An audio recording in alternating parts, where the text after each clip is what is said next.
and welcome to the Absolute Football Podcast, absolutely non-league, the show dedicated to everything from the National League North, and National League South. And of course, it is in collaboration with NL Full-Time. But yeah, I'm excited for this one. I'm really, really excited. It's good to be back, and it's great to have all of you lovely people in the chat who we will say hello to. But of course, the team tonight. We'll start with you, Lee. How are you? Are you feeling better? You weren't well, was you, last week? No, I wasn't. No, I had a migraine, I think, but I'm feeling good now. I'm back after a unlucky weekend for both my teams. But yes, I'm back, raring to go. And Jen, how are you? I'm loving the shirt. Thanks. Loving the shirt. Sold out in 4 hours. Just Love saying. that. Just saying. But no, I'm doing all right, as best as I can. It was weird on Saturday. It was weird. It didn't feel right that we weren't going to watch our team, but we've got 9 days to figure it out, so we'll see. We'll see what happens. And of course, as well, you did go and watch Bury, didn't you? I just want to say as well, I know Preston did it, and I know there was I think Harrogate did it as well. But that was really, really nice. Obviously, Bury starting that off. How was it? Yeah, it was strange. Like, it was strange to be there watching another team, but it made you feel like if the worst does happen to us, there's still a way out. Like, the atmosphere in Bury was unbelievable for a Step 8 club who are fighting to get back into the Football League. And from what I saw, they deserve to be up there because they have a great bunch of lads that they've kept since they went bust and restarted. A lot of the lads have stayed. They have one of our old academies there as well, so it was nice to see him doing well. But honestly, it made you think if the worst does happen, there is still football to be played. And in all honesty, the amount of Bury fans that came up to us and said, yeah, it might feel like the end right now, but when it comes to it and you restart, it'll bring you closer together. And I honestly think it will. Love that. But I just want to say thanks to Bury fans, Boston fans, Preston fans, Harrogate fans, Garstang. There was also Kendal as well. There was loads of clubs offering free tickets. I know Preston are doing it again on Saturday for their home game. So it just shows that it is just a football community. And if you want to go and get your football fix, you've got clubs that are willing to let you in. And I think it's amazing what it shows that the football community is around clubs that are suffering at the moment. I love that. Do you know what? I really do miss Bury. I do. It was weird to watch. 6 points as well. Yeah. I'm joking. It's a lovely little club that they've made there since worse happened to them. But the fact that they're in Step 8 and they play some amazing football as well, I just think if the worst does happen, we can still fight our way back up, and it's exactly what Bury are doing right now, and they deserve to be where they are right now. Of course. And if I'm hoping nobody knows my cousin, but do not clip that and say that I miss Bury because my cousin is a massive Bury fan. Dan, how are you doing? Are you all good? Yeah, well, as a football aside, already giving me nightmares. But look, it did feel nice, to be fair, to have the season back on Saturday. I think pre-season, I hate it. I absolutely hate after the first couple of games. You're just bored. You just want to get on with it. And I did have a different feel about Saturday, so I was pleased about it. How are you doing at the moment? Yeah, I'm good, thank you. I mean, we will get onto it later. Yeah, as you can see by my smile, I don't know how long it'll last, but yeah, all good at the moment. And another person who's also got a smile on his face. Joe, how are you? Yeah, really happy. Only one game, but top of the league, so we can finish now. Yeah, happy. Mainly to have the football back. Obviously, result aside, I think it was just nice to see people on the weekend that I perhaps haven't seen over the summer. All the people up in the media box and those around the ground that you always see. So, yeah, it was nice to catch up with a few familiar faces. I love that. That's what it's about, isn't it? Like seeing everybody and catching up and things. And I love that so much. And speaking of great people, we've got all our friends in the chat. So if you haven't been in here before, please feel free to send in your have obviously gone and watched a team play football this weekend, any transfer news, please feel free to join in the chat. We've got Chris, he's put evening all, great to be back. We've got Graham as well. We'll just go through everybody's evenings. It's so good having you all. We've got Merritt as well. I'm a Southend fan. I'm very, very happy as well with the result. Very happy. I've not got to Luke yet. I don't know if Luke is in the chat, but behave, the pair of you. Sean as well. We are all good. Thank you, Sean. I hope you are too. Chris has mentioned as well, Bury's attendance on Saturday was 3,631. Still get a huge crowd. We do. We've got another Sean as well. Evening, everyone. Evening, Sean. Hope you're okay. Sean, the other Sean has also put massive shout out to all the teams who are supporting Morecambe and Sheffield. Monday, given that, Sheffield Wednesday.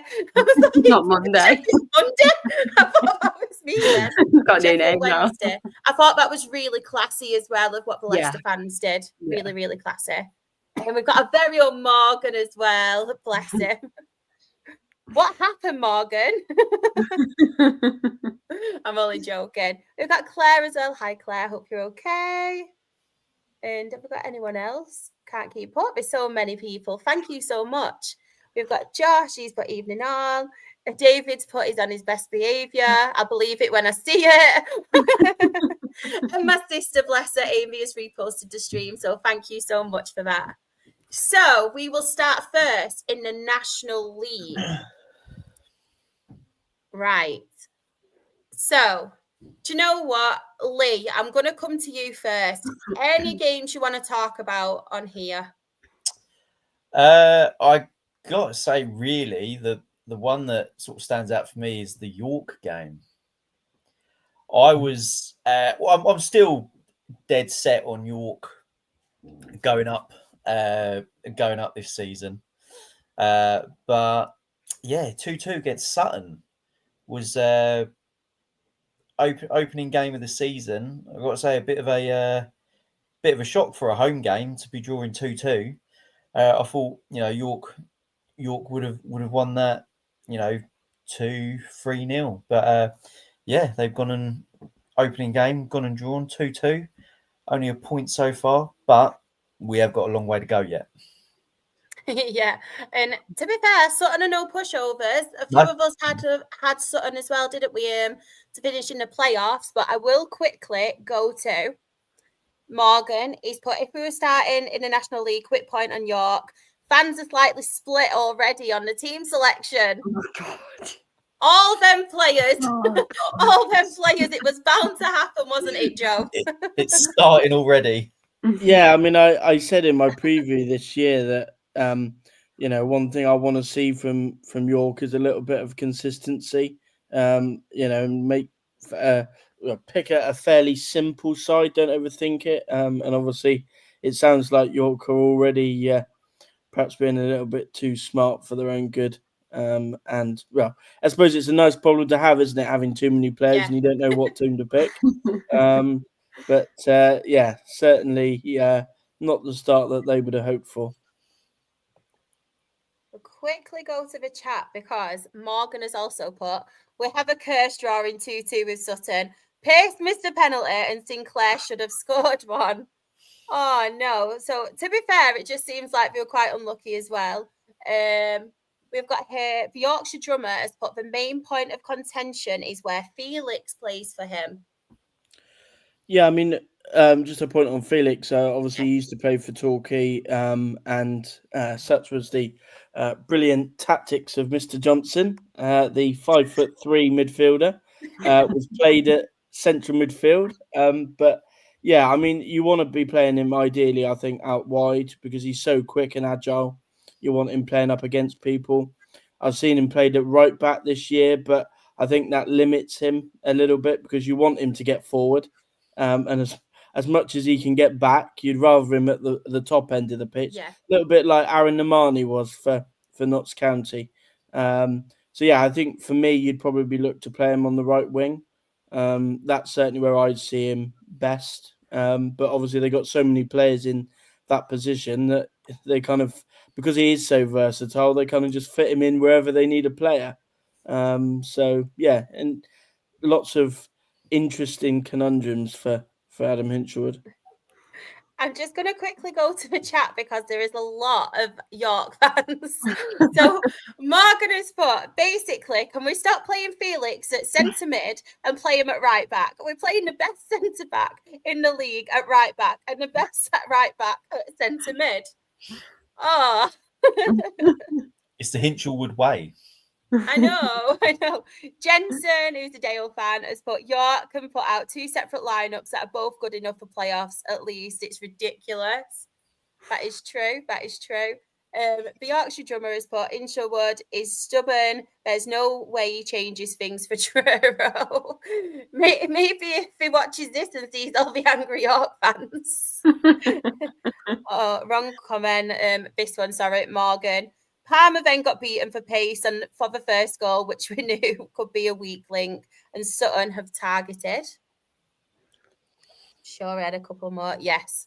Yorkshire drummers then put, agree Morgan, the pace of Palmer and Howe was slower. Going back to the chat. Sean has put, we might come for you, Sean. York becoming the new Chelsea with the amount of players they've got. It's kicking off in the chat. Yes. We'll leave them to fight it out themselves. Yeah, I mean, that's one of the problems that I do have looking at York's team is that because you've got 2 centre-backs who I think would start for most teams, if not all teams in the league, in Howe and Palmer, neither of them are that quick. So if they put, say, Felix, I know Morgan said he wanted Felix at right back. For me, I don't think that particularly solves the problem.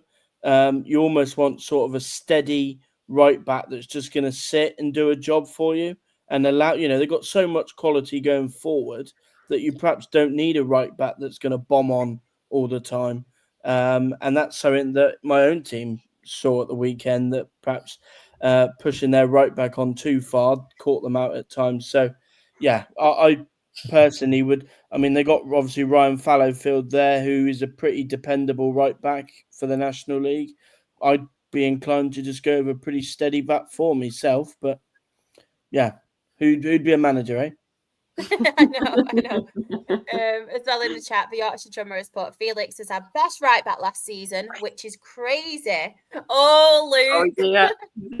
All right, everyone, get that slide off my screen, please. Do you know what, right? Fair play, Luke, for coming to join us, because before I came on air, I actually said to the team, do you reckon Luke will be here tonight? And fair play, you proved me wrong. So good on you. Joe, I'll come to you. Any games you want to talk about, or any on here you think's a shock? Potentially a shock was the Scunthorpe result. I think, and that's probably a really encouraging result for them to go away to a team in Tamworth who last year were pretty good. And I think most people probably would have expected Tamworth to win that one on the opening day. I think I was on Luke Walsh's podcast and I put the predictions, and I actually said that Tamworth would win that one fairly comfortably. So a really good win on the road for Scunthorpe. A brilliant free kick from Danny Whitehall. Don't know if anybody's seen that, but a goalkeeper in Jasbir Singh, who's usually pretty steady, got beat from quite a way out. Yeah. That was the one team I did have a couple of question marks over. So they've already made me eat humble pie on day one. So, yeah, fair play to them. Not many teams will go to Tamworth and win. So I will just quickly go to the chat. So Callum has put, we'll look good on Saturday on an awful pitch against a scrappy, ugly and pretty poor Tamworth side. Up the irons. Right. Jen, any standouts for you? Because on here, I'm pretty sure Merrick wants you to talk about this one. I don't know if you do, but I mean, Southend have adopted me at this point. I feel like I'm just, if my club goes bust, I'm just going to become a Southend fan, even though I'm like a million miles away. Like, it's fine. But no, I do agree that the Southend game against Gateshead was, sorry, Luke, was a shock.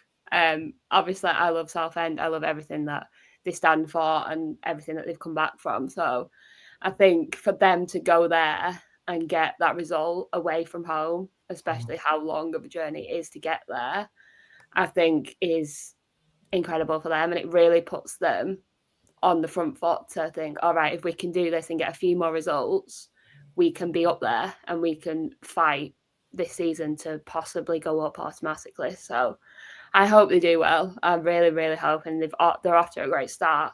And I think if they carry on like that, they could definitely be up there for contention. I love this as well, Merritt, bless him. Smiling all the way back home. But one thing that has come out today, I'm pretty sure, hasn't Macaulay Bonne left now? I think it was news today, yeah. So let me know your thoughts on that, Merritt.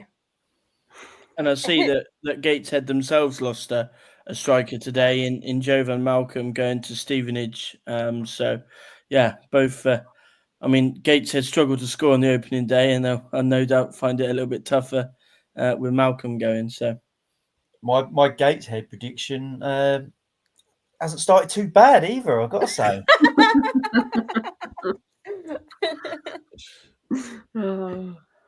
But Chris as well, I agree. Some right long journeys on match day one already for real been. Ben, any you want to talk about on here? I think you've got to give a shout out to Braintree. I think using Crescent Road to their advantage to get off to a cracking start against a side that I've tipped to be in the playoffs. So, I think Lewis Walker getting a couple of goals. Bad day at the office for Halifax. I think they missed a penalty, albeit the game was sort of done by that point. But again, look, if Braintree, like I say, one of those sides that no one expects anything of, but they always seem to come up against the odds. And if they can get results like that early on in the season, that will massively help them. And another one, I guess, maybe not like a shock in the context of things, but Wealdstone, 2-0 victory over Truro. I think it was really important for Wealdstone to get off to a great start, particularly obviously with Sam Cox going back in there now. It's even though it's very early to say we've only played the first game, but if Truro City are to stay up in this division, they've got to beat the sides around them. And obviously sides like Wealdstone are the sides they've got to get points against. And it didn't sound like it was the greatest of starts for them in terms of performance-wise. But, look, there's a lot of emotion. And probably Wealdstone saw it as an opportunity for, look, newly promoted, we need to show them that we're the big boys and that, and we've been here long enough to know that we're capable of playing at this level. And, I'm sure I think Sam Cox listened to his post-match talk in the huddle afterwards, and he said it meant a lot, to the squad and everything like that. And I think that's really important for them to get off to a winning start, particularly against newly promoted, and that'll give them a huge amount of confidence now. This made me laugh at Morgan put. There's a lot of people in the chat, so I'm just going to quickly go to your comments. So we do have RC94 has put, evening all, not the best start for Hampton and Richmond, but I'm happy for the point on the board. Hope you're all doing okay. Very good, thank you. Hope you are too. Chris has mentioned, obviously, Scunthorpe getting the win against Tamworth. That was his standout. We have got as well, David has put Forest Green drawing against Solihull with 10 men early. Yes. Paul has put a fair old journey for Truro to get beat. Wealdstone looked pretty good when Charlton played them in pre-season. Every journey's going to be a fair old journey for Truro. Yeah, I know. I think the nearest game we've got is 2.5 hours to Yeovil, and then other than that, everything else is over that. So we're going to have to get used to it. David has put Halifax losing 3-0, embarrassing first match. Oh, okay. I'm going Rochdale, Southend, or Carlisle for the title. You can't write York off that easily. If you got a point, to be fair, it was a tough game. Come on. For me, it's us or Southend, possibly Rochdale for the title. We have got Luke. Bless him. He's put Southend at home. I only have 2 words for this now. Extremely poor, but it is the opening day, so we don't look into it. Exactly. And Southend are a very good team, as we do keep saying. Merritt has put word on Josh Walker. He looked a different player. Bonne worked hard, but couldn't hit a barn door. I love that saying so much. And the Yorkshire drummer, I think this is about us. To be fair, we absolutely spamped them last season at Crown Isle. Hope we do the same this season. Thanks. Much appreciated. Much appreciated. Going back to the chat again, because we have got a lot. So thank you so much, everyone. I will try and get to you as soon as possible. Boston played in the dreaded National League Cup on Saturday. They did. Southend looked decent against Charlton for our last pre-season game. We've got Will as well. Feel like we should have won on Saturday. Missed some good opportunities. Need to take our chances on Saturday if we want to beat Braintree. We have got as well. Sean has put, as an Aldershot fan, it's not a surprise to see us in the highest scoring game of the day. Not ideal to lose, but good spirit to get back to 2-2 after going 2-0 down. Totally new defence as well. Yeah. Altrincham Aldershot. What are we thinking about that game? Because I said before we came on, I weren't too sure what to think about Altrincham because I know they have lost some key players this season, but I think that's a very good win for them. What are we making about that game? Open to anyone, by the way. Yeah, I mean, obviously Rob, who usually is on, was there, and speaking to a couple of people, certainly from an Aldershot persuasion, I think they were quite impressed with the football, albeit defending from set pieces, perhaps not.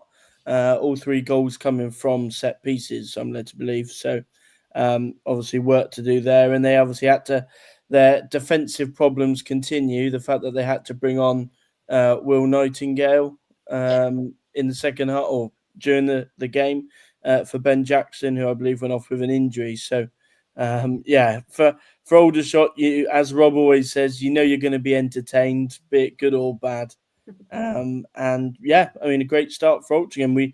We thought whether they might struggle to score goals without Regan Linney, and then they go and score 3 on the opening day. So, not looking forward to Saturday with the early kickoff against them. Oh God! At least they've got the 3 out the way, though. Hopefully, that's them done until the game after. Any other games anybody wants to talk about on here? No, I think we need to speak about Rochdale, don't we now, Sean?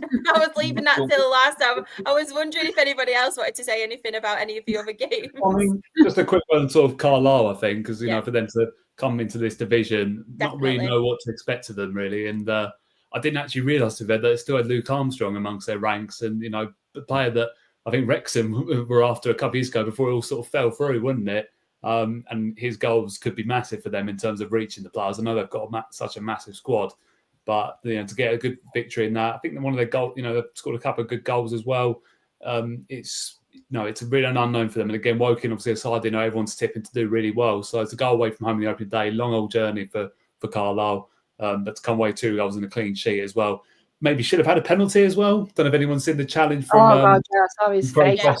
I was like, what happened? And then Liam showed me the video, and I was like, how was that not a penalty?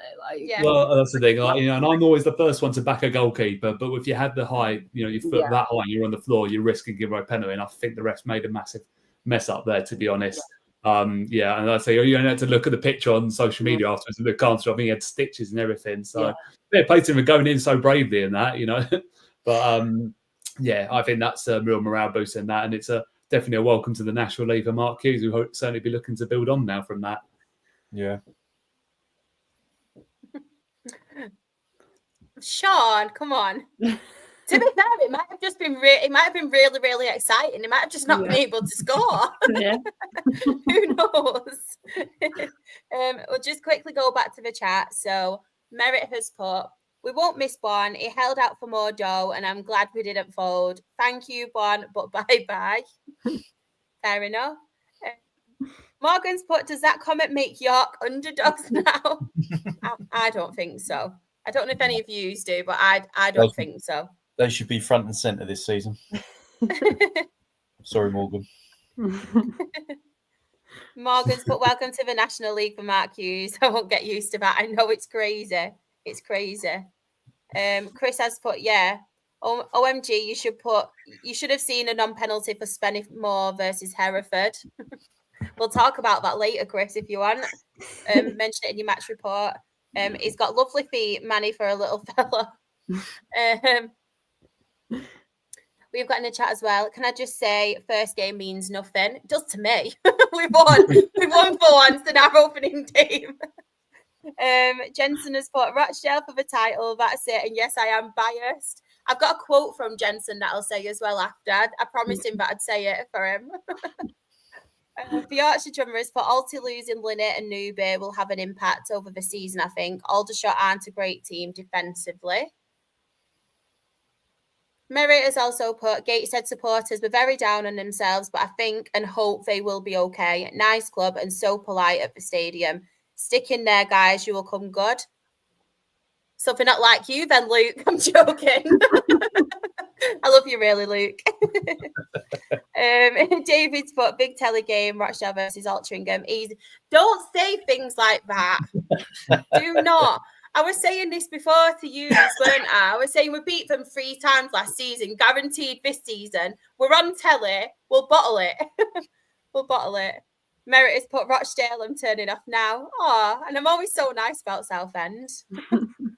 And the Yorkshire drummer has put, hey, Sha, nothing personal. You're a star, but I'd like 3 points from Rochdale, please. You'll probably get them, to be fair. But yeah, Rochdale, Boreham Wood. I don't know if you want to put your thoughts in here as well, Jensen. I thought the first half, to be fair, it was pretty boring. It was pretty dull. Not a lot happened. I know both teams did have a couple of chances, but nothing really that excited me. And then the second half, it was quite a good professional performance from Vidal. Manny Day, Emmanuel Desirue, I'll call him. I won't just put his nickname. Emmanuel Desirue, obviously, who we did get from Hartlepool. I mean, wow. We saw what he could do in pre-season. Everybody in the league is obviously saying what he can do at Hartlepool, but he never fails to disappoint that guy. 2 goals in 3 minutes. But yeah, the first goal, it was a really well taken, and one of them goals where all the team did really work hard for it. Devante Rodney did well on the left-hand side. I think then he passed to Sam Beckwith, and then obviously he put the ball through to Emmanuel Desirue, who turned and then tapped it in, which honestly, it just watching him, it mesmerizes me because I feel like somebody with them legs shouldn't be doing the things that he does. Very similar to a Manchi as well. When I've seen a Manchi play, I'm looking at him thinking, you shouldn't be doing what you do. But honestly, he's got so much to his game, Desirue, and I feel like it's what all us Dale fans were hoping Cairo would do. But Desirue just has them other qualities about him, and honestly, you wouldn't have thought that was his first league game for Rochdale. It fits in so well. Second goal, obviously, very, very quickly after the first, it was actually Kyron Gordon who assisted that goal. And yeah, your man Desiree again. But I don't really want to take anything away from Boreham Wood, to be fair, because I bet a lot of people are thinking, oh yeah, easy win for Rochdale. I don't think it necessarily was. They shown that they had a bit about them. And to be honest, I think in that game, the midfield for us was a little bit of a problem. I think with Harvey Gilmore and Ryan East there, they were going through them quite easily, Boreham Wood. I think we might need to change that up a little bit, whether that's bringing Casey Petit in to offer something different. I'm not too sure. But I feel like it was similar to what happened last season where them two were getting caught out that little bit. But yeah, I'm happy. 3 points on opening day, so I can't really complain at all. Right. Really. Oh, I need to get my quote up from Jensen as well. He said, if I can find it. He actually dared me to say it, and I was like, I'll say it, but I'll make sure it's a quote from him. He has put that Manny Desirue is the best number 9 this league has ever seen, and do not take any points against it. So no one's allowed to argue that. I don't. But yeah, there you go, Jensen. I did say that I would say it. But yeah, he has put huge from Manny Beckwith and Ebanks. Ebanks Landell, I tell you what, he had a very solid game. I don't know if anybody saw it as well, or if they've got the highlights, but he made a block, what I thought it was going in, a Boreham Wood player, and he made this brilliant block. And I tell you what, to say that a lot of people get on Ebanks's back, he is honestly, he's played very, very well in pre-season and that game. So I'm not too sure whether Liam Hogan will actually get in the side at the minute, because yeah, he's doing very, very well. Rochdale big telly game, lol. I'll watch it on my telly. Thanks. Boreham Wood is one of the least atmospheric clubs to visit.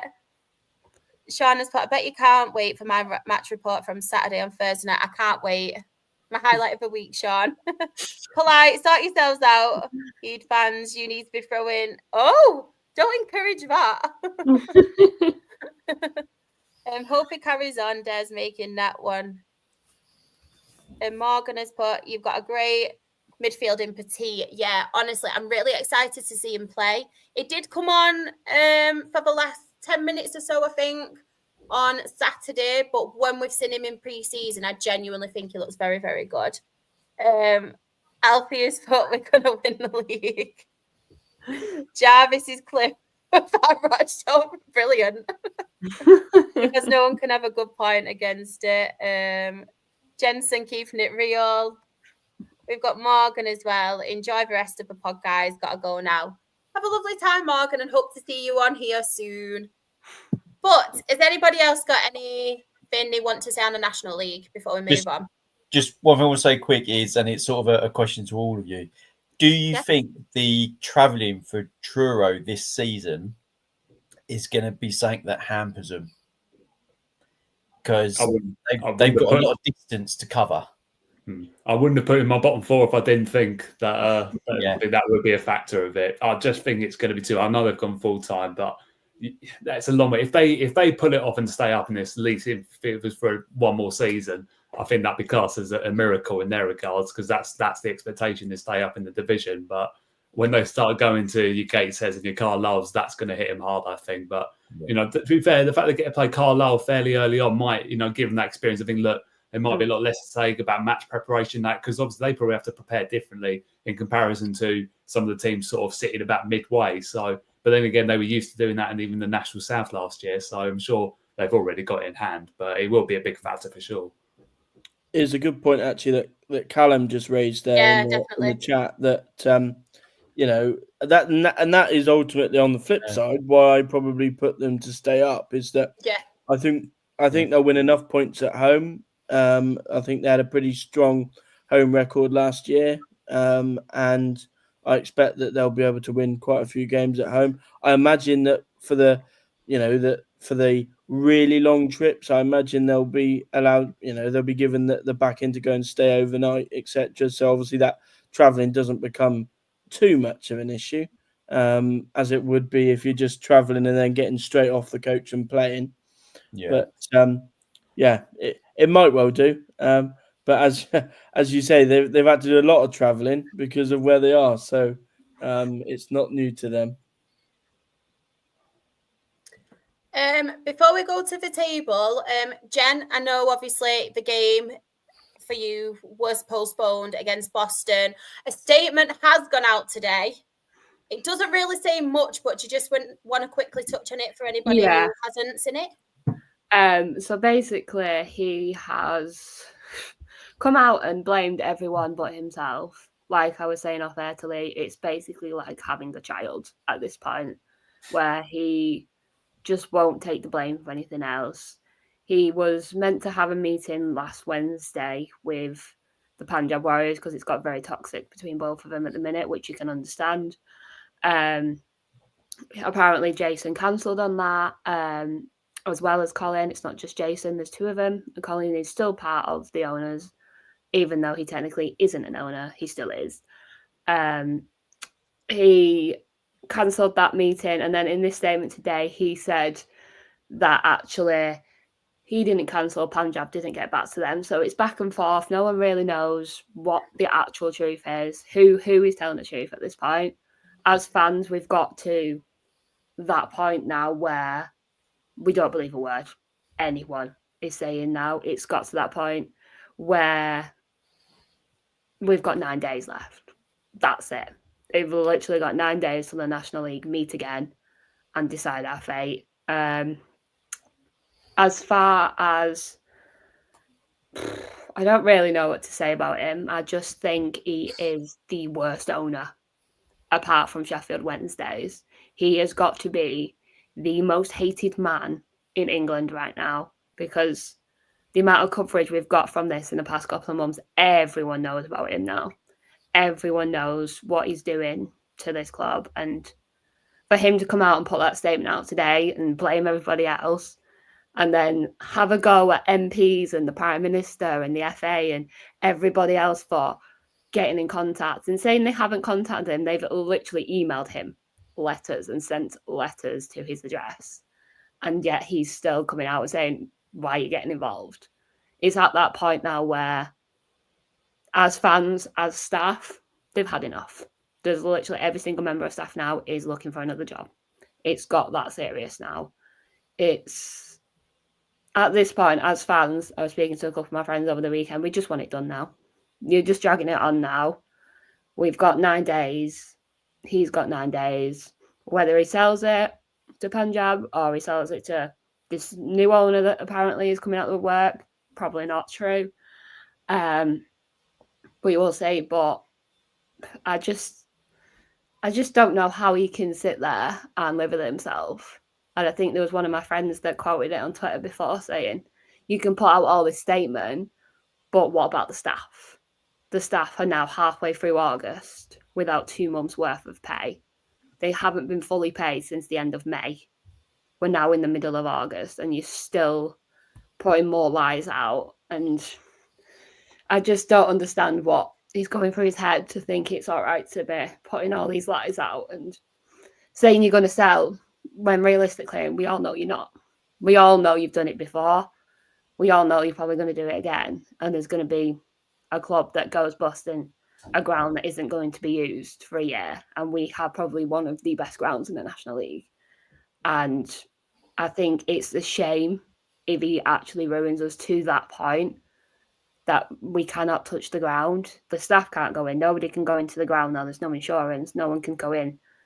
It's got to that point where we're all waiting for the statement, National League have kicked us out, that's it. Or he miraculously sells the club by the 20th. In my honest opinion, I said this to my friends last Sunday, we went out for lunch, I said, it would not surprise me if he waited until the 19th to sign. It would not surprise me one little bit if he waited until the last second to sign that piece of paper just so he has that hold over us. But even then, we don't have a squad. We've literally got about 4 or 5 players left. Everybody else has gone to different teams. Harry, our goalkeeper's just left because he can't deal with it anymore. He doesn't have a club yet, but he's left because what can you actually do at this point? But I just think, as a fan, I just want it done now.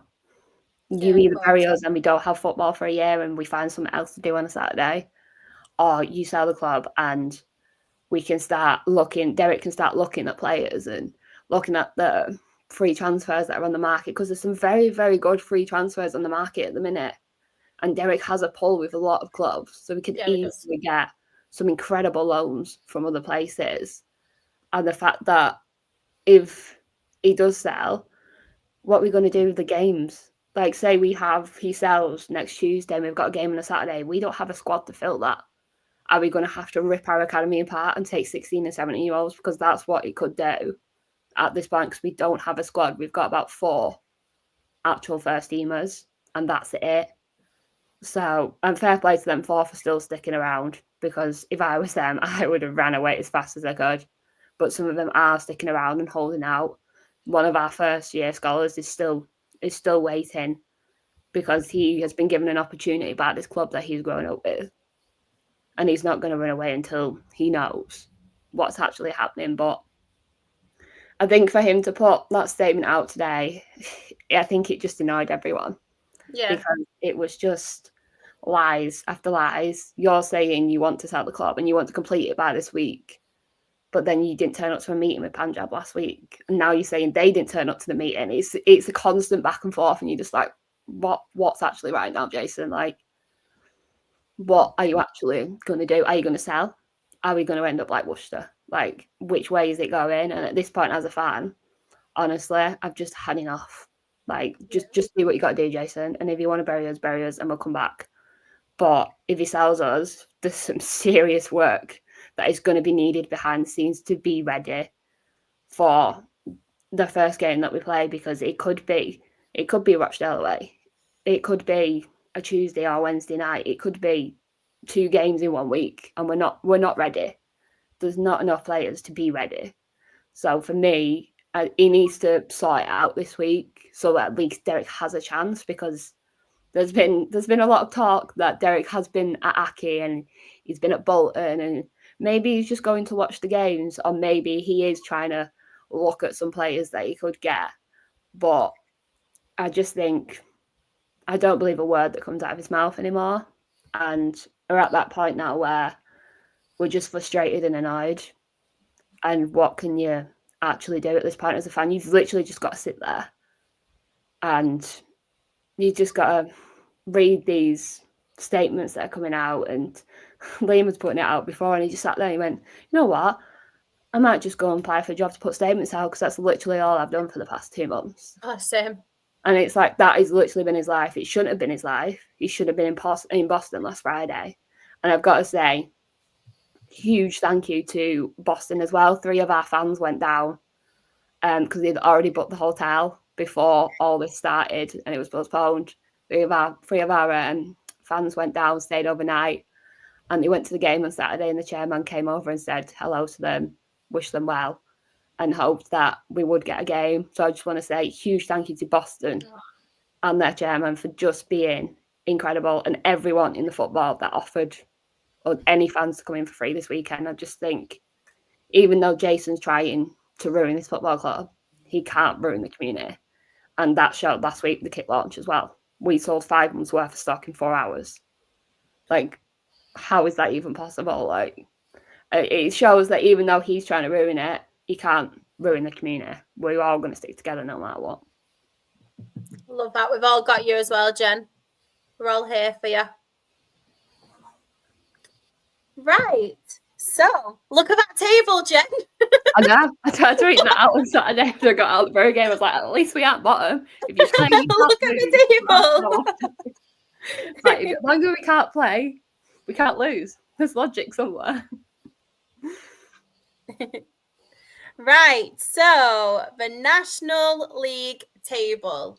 So, top of the table, we have Braintree. Second, we have Southend. Carlisle a third. Rochdale a fourth, Wealdstone a fifth, Altrincham a sixth, and Scunthorpe United a seventh, all on 3 points. And then in the relegation zone, look away, Luke, if you're still here. They're all on 0 points, but in 21st, we have Truro City, 22nd, we have Woking, FC Halifax Town are 23rd, and bottom of the National League is Gateshead. Oh, bless him. It won't last for long, I'm sure. Sure. Can we end the table there now? Because yeah, that'd be great. Because 3 of my 4 are in the bottom 4. If we can end that there, that's my prediction. Yeah, we are actually. The relegation then. So we go with that. Hey, I was mad for Woking in, wasn't I, apparently? Yeah. I mean, I said Jim Bentley, so I mean, come on. Merit has put, we should be taught we've changed our name to AFC, lol. Right. National League North results. Joe, I'll come to you first. Any on here you want to talk about? Yeah, I mean, probably the Fylde game. I think that's the one that stands out. Obviously, Oxford City racing into a 2-0 lead. And then looking at obviously on the first day, I'm always interested to see what each team goes with for their sort of first lineup. And there were a couple of surprises. The fact that Fylde kept the likes of Mayer and Ustabasi on the bench. Obviously in the end, bringing them on helped. Ustabasi scoring 2 goals. Danny Mayer getting the third, who by all accounts was a class above everybody else. Certainly made a good first impression with Fylde fans, and yeah, in the end they managed to win that. But yeah, I mean, Oxford City would be disappointed.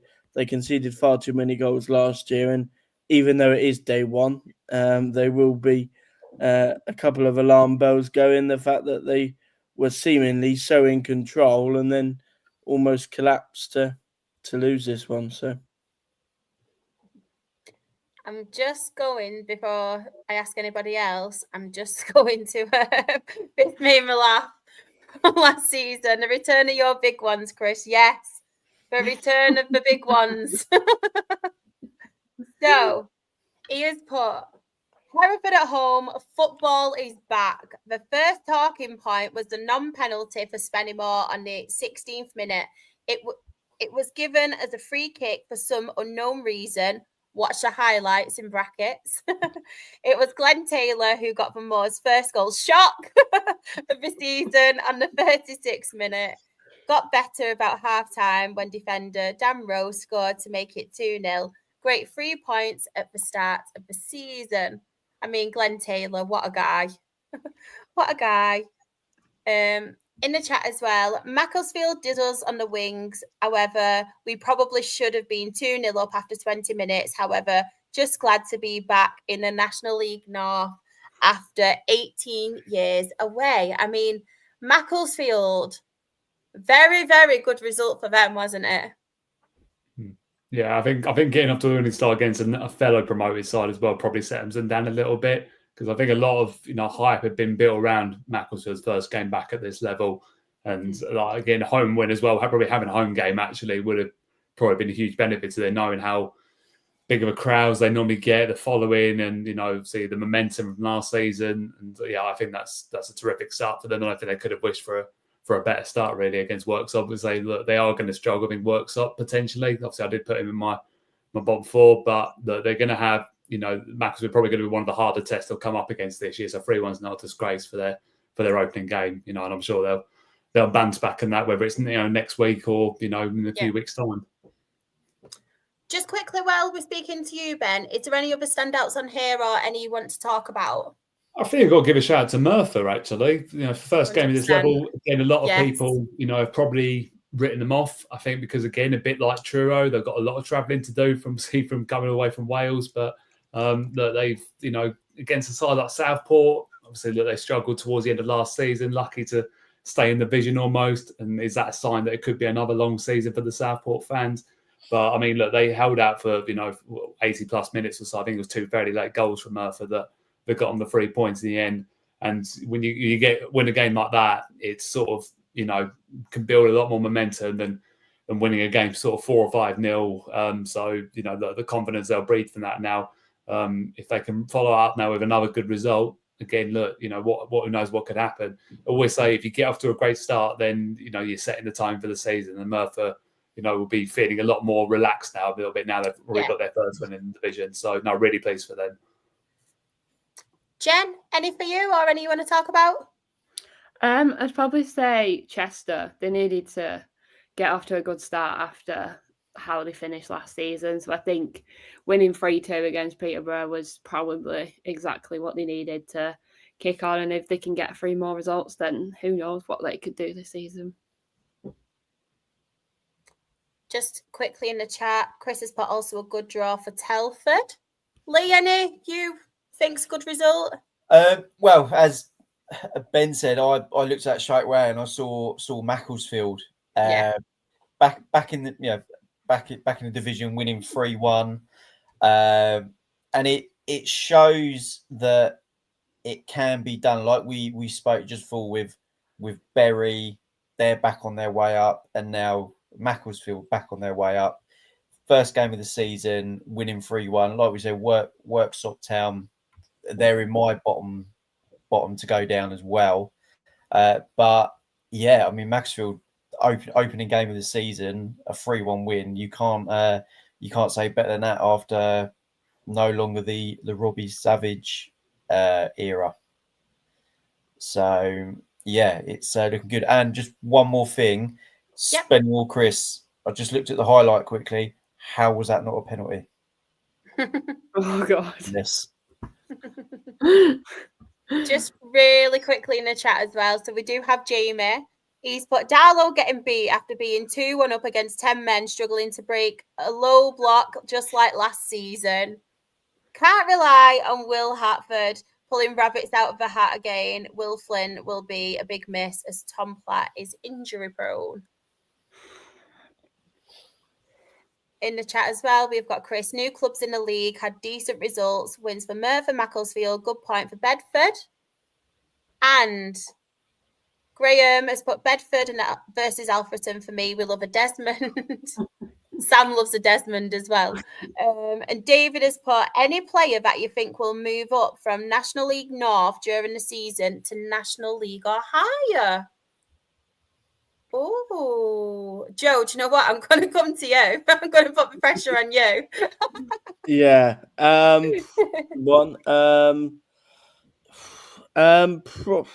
Yeah, I mean, there's obviously lots of good players. I think in terms of picking one that's likely to then make the step up, potentially Cian Coleman at Buxton. He was signed in the summer. He obviously had a really good season there last year, re-signed from Leeds, and sort of plays as a number 6, which can be quite a difficult position to sign for. So if he hits the ground running with Buxton, obviously got off to a win on the opening day. If he does well, then I would imagine he will probably be quite high in demand. I suppose the other one as well, if Merthyr continue to win games, I'd imagine that maybe Ricardo Rees has obviously got well into 20-odd, 30-odd goals last year for them. So everybody needs a goal scorer. So if he hits the ground running and scores quite a few, then you'd imagine perhaps a bigger team may come looking. This as well from Green Acres. Saw Fusion Josh vlog from Merthyr. They do a chip and sausage meal in half a loaf for £6. Bargain. Love that. I've seen pictures of it. It does look good. That's proper Yeah. food. Any others anybody wants to talk about on here for National League North?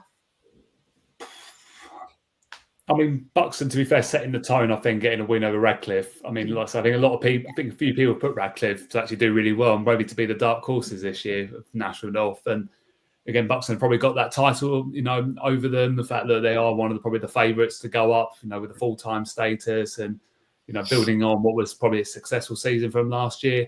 Today getting a win against a hard side to beat. Like I said, we've always said on here so many times about how good, how well drilled, Jono and Bernard sides are. But for Buxton, that would have given them, like I say, a lot of relief and everything like that. To get off to the winning start on that, because we find that sometimes sides, obviously like we've seen with York in the National League, ties that have been given high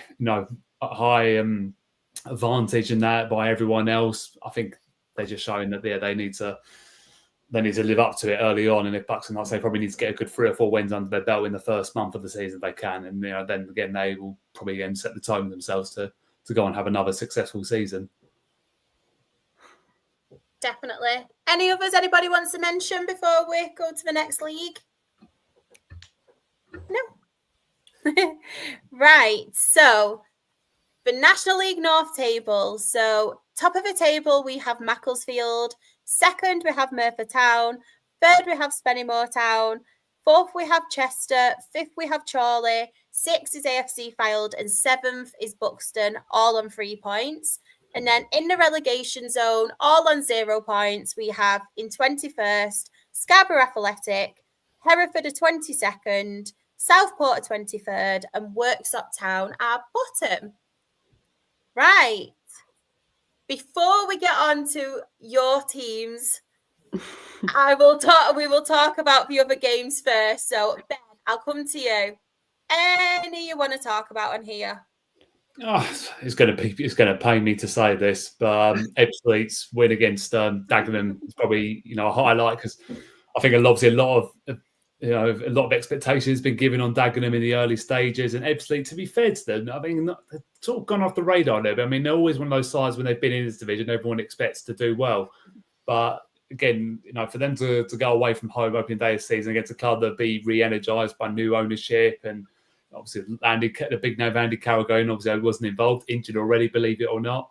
But yeah, for the Fleet to go and get a two goal win, that will give them, again, they'll give the manager Josh Wright a lot of relief now after such a tough year last year in the National League, and he knows that they need to get back to a winning mentality quickly. And sometimes it can be hard when you've had as bad a season as they did, and to follow it up again next season, because the National South is so tough. And like I say, it's got much more tougher this year, but they've quit well. Pain me to see that Charlie Seaman, our ex right back, made the team of the week as well. Getting an outstanding debut for him. But yeah, no, that's a good win for Ebbsfleet. And Tottenham as well, actually, getting rid of Dover, although they made it much more hard work than it needs to be, having been 3-0 up in the first half. Late resurgence from Dover nearly got them, maybe a point out of it, but I think damage was sort of done in the first half for them. But yeah, Ebbsfleet is probably the standout for me. And certainly from that Tottenham win, I don't know if anybody's seen the goal for Brandon Houndstrup, the left back, which was on the edge of the box about 5 yards outside, and it's fallen to him. And 9 times out of 10, we've seen it rise straight over the top of the stands, and he's managed to curl it with the outside of his foot, and it's gone outside of the goal and then just got into the top corner. So, you're not going to see many better goals than that on the first week. Any for you, Joe, while we're on here? I suppose a bit like Ebbsfleet, obviously, with their expectation. I think Chelmsford against Horsham. I made a joke of it that actually, if you'd have put a bet on anybody to get a clean sheet on the opening day, it would have been Chelmsford. Yeah. Because of how many Angelo Harrop got. So for them to win 1-0 was quite apt, and it was actually the winning goal scorer was Harry Barbrook, the left back, who perhaps not who you'd have put your money on to score the winner. But it was a really good weekend for his family, because obviously Harry Barbrook scored the winner for Chelmsford, and his brother Finley Barbrook, who obviously we saw last year at Sutton on loan, he actually got on the bench for Ipswich in the Championship. So good weekend for their family. And yeah, Chelmsford, I think, are one team that everybody expects to be up there. So they got off to a pretty good start as well. It's a lot of draws, isn't there?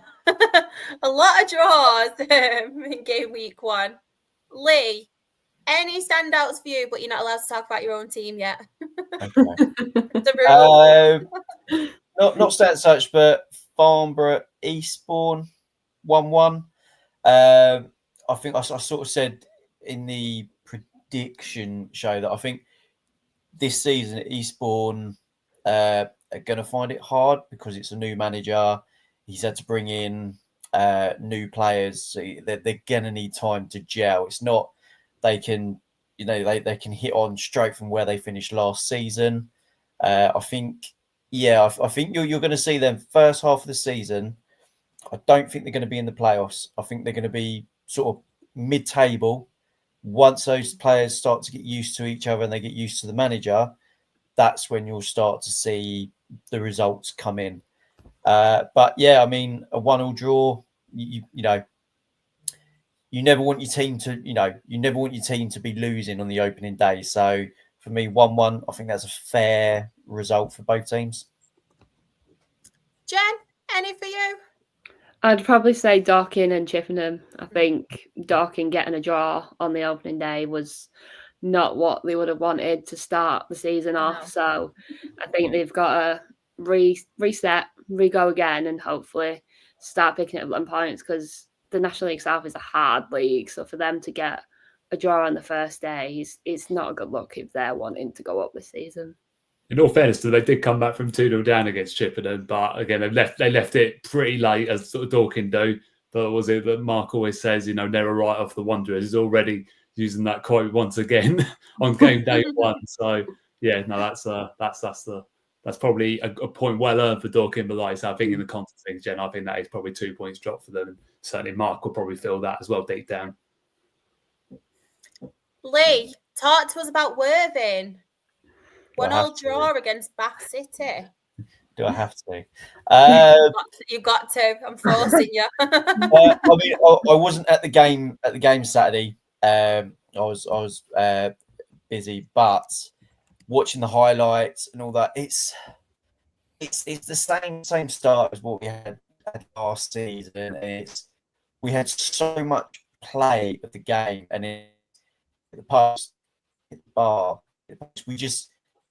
we still haven't got that striker that can finish, because look at that, we should have been 2-3-0 up against Bath in the first half, and again it was just we couldn't finish, and it was so frustrating when I was watching the highlights to watch. It's like, you need a striker. Foul's gone. We haven't got anyone in to replace the goals that he gave us last season. Yeah. So I think until we find that player, you're going to see that there's going to be a few more draws, a couple of losses. I don't think we're going to struggle, but yeah, it's gonna be a while till we're banging in 3-4-0 games, that sort of thing. And I know that one of our next games coming up is Enfield, I believe. So hopefully it's Enfield, but you can't write them off because you saw how they were at the end of the second half of last season. But yeah, I feel that's a game we should win, but it all depends what team he's going to put out as well. I just want to read his comment out because I thought it was really, really lovely. So the Archer Drummer has put, lovely podcast. Look after yourselves, guys. And thanks for giving up your time. Sending massive positive vibes to you, Jen. I hope we get to play you this season. Thank you so much for that. I really appreciate that. So kind. So kind. Right, Ben, Joe, who wants to go next? Ben, do you want to go first? Oh, let's leave the happy one till last, I think. Let's do that. MOMs today. Oh, I love how you said it as well. Yeah, well, what do we say about that? And there were a lot of positives to take out of it, I thought. Considering 9 debutants, it was always going to be a tough ask for us against a Hemel side. Again, I think have been tips do fairly well this season. They've built a fairly good squad together, and look like a together squad. But I think, as Lee Allison probably said in his interview after, I think it was probably an off day for them because they probably weren't really at the races. But it's not taking anything away from us. I thought we were effective in what we did. We had the wind going for us first half. We used it to our advantage. A lot of long balls, as we traditionally do, up to the main man, Dion Moore, who, to be fair, was a massive handful for Hemel. Really struggled to deal with him. And it's sort of come from him that the goal, in some ways, it was a long kick from our goalkeeper, Nathan Harness. Moore done very well to hold it up, sort of laid it off for Dejon Golding, sort of slid it underneath the keeper for his first goal for the club. And, it was more than well deserved. And the thing is, we should have gone on to really take the game to Hemel. We had more than enough chances in the game to finish them off. I think they did have Michael Johnson in the Hemel goal to thank him for getting a point out of it, because had it not been for him, it would have probably been a 2 or 3-0 game for us. And it's a massive lesson for our players. It's the same thing again last year. We can't seem to kill teams off. And again, we've let them in. They haven't had a chance at us until probably the last 15 minutes. They hit the post. And then they've sort of thrown a few more bodies on. They've made a lot of changes. And then the goals sort of come in the second minute of added time, where probably the gaffer's probably got to take a little bit of criticism for the changes we made, because we made far too many changes. We brought on 5 players. We used 5 from the 5 windows are given to us, and I think it just disrupted the whole proceedings. Now, I don't think some of the changes needed to be made because we were in complete control of that game. And then we make one of our changes in the lead up to the set pieces, led up to the goal, and the one that people always say is don't make changes before a set piece. And they've obviously done that. I think the goalkeeper, Harness, probably could have done better with the first header. It sort of slipped out of his hands a little bit. Ball gets played back in, and then there's it Tyler Miller Matthews Lewis, he's managed to fire it home, and probably for maybe an undeserved point for Hemel, but look, they've stuck in there. They've got like I say, the late equaliser, and it's a massive learning curve for us, and not just over the team, but probably for the management as well. And look, we have got to be a bit smarter and a bit more streetwise in games. I think I think getting towards the last 10 minutes, we weren't doing things like slowing the game down, which is what we should have done. We were quite good at last season, which made it successful. But yeah, this occasion didn't quite go to plan. But look, I think on the coach up there, I think if anyone had offered me a point before the game, I would have 100% taken it, because a lot of sides will go to Hemel and they find a struggle because the pitch is a leveling factor, and their pitch does slow the game down quite a bit. It's not the best 3G in the world, but I think I've got to give a lot of credit to the players in that, because a lot of criticism has been put on them and a lot of pressure has been put on them over pre-season, but they've stuck to the game plan, and they're probably within 4 or 5 minutes of coming away with a really important 3 points and a clean sheet, but unfortunately it wasn't to be. So they've got to regroup now, and what a better way to regroup against the top one of the title favourites in our Torquay United. So we've always had a good record against them over the years, but I just had that feeling that might go out the window this year potentially with the changes between the sides. But who knows? But I'm looking forward to it. It should be a great game and a perfect first home game for us. So obviously, apart from Joe probably in this chat, I'm probably hoping for a Maidstone win. Joe, do you want to talk Torquay? Yeah, a good win. I suppose on the first game, it's just about winning, and especially right at the start of the season, you only get to about sort of 10 games or so where it's about the performance, really. But yeah, thankfully our Yeovil rejects come good. Yeovil might need a couple of them, but yeah. Yeah, Matt Worthington took the armband, man of the match performance from him, absolutely brilliant. Jordan Young got his first of the season with what will probably be our goal of the season, cutting in from 35 yards and smashing it into the top corner. And then, the first half was what we wanted to see. Paul Watton said that we were going to come out and be a little bit more aggressive on the front foot this year. Much better football. Louis Dennis in particular was superb, made everything look really, really easy. But yeah, credit to Enfield. They came back into it really well second half. And even though it looks like it was comfortable, I think they probably should have got a point. Lamar Reynolds missed. He tried his best to miss and put it well wide from a yard. Our goalie made 2 really, really good saves in the second half. And they also hit the bar as well. Funny enough, Harry Lodovica hit the bar. So, they will feel a little bit aggrieved that they didn't come away with it with something to show for it, like a draw. And certainly speaking to their manager after, he was quite disappointed. But yeah, the win's the most important thing. And yeah, we sit top of the table. So yeah, happy days. Obviously, we now got Maidstone, and I don't think if you ask any Torquay fan, I don't think any of us, despite our win, are confident going into that one. There's just something about Maidstone, we just seem to struggle. I hope that's wrong this year, and we'll go then get a win. But yeah, certainly not confident going into that one against Maidstone, because you know what Ella Kobe's teams are about. They'll sit behind the ball and they'll try and frustrate us. So, yeah, a good win, but a really difficult trip now to Maidstone. Definitely overdue a win over us, like the Gallagher. So I think this is probably your best opportunity, I would say. Right.